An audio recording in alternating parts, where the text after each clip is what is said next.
Welcome to the demo for CoVeriTeam GUI. First, let's create a very simple workflow just involving a single program verifier. To this, I instantiate a program verifier with CPA checker in version ASE24. We add a program and a specification. I select a program and upload it, just like I select a specification and upload it. I set the program's data model to ILP32, meaning that the program should be treated as a 32-bit executable. We connect everything to the inputs of the program verifier before connecting the program verifier to the end node. Finally, we run this configuration with CoVeriTeam Service. We can see that the output was produced and the verifier returned true, meaning that it could prove the property and no violation was called.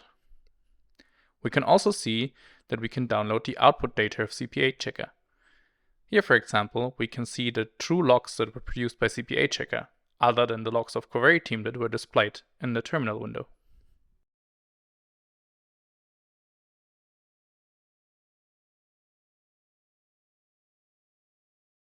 Now let's create a workflow that also takes this result and validates it. For this, I create a program validator. Here, I choose Ultimate Optimizer as the validator.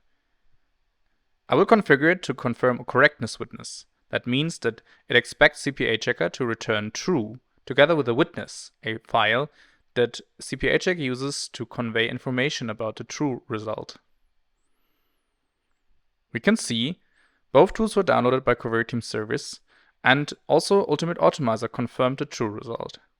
You can see both data of the tools is available in the zip output.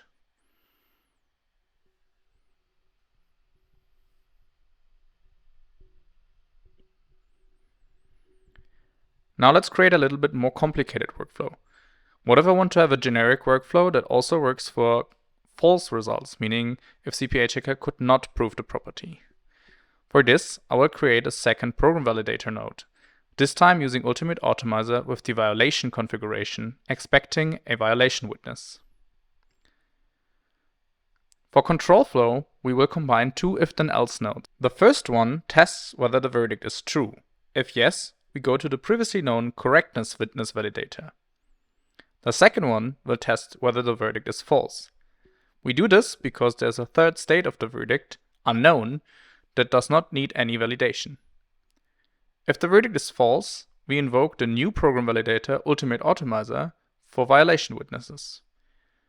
This time, I choose a program containing a violation, so that we see the new violation witness validator in action, and also can confirm that the control flow works. Again, we execute this workflow with CoVeriTeam Service. This time, we see 3 different tools were downloaded, Ultimate Optimizer in 2 configurations and CPA checker, and they were executed in order. We can see the false unreached call was produced by CPA checker and confirmed by Ultimate Optimizer.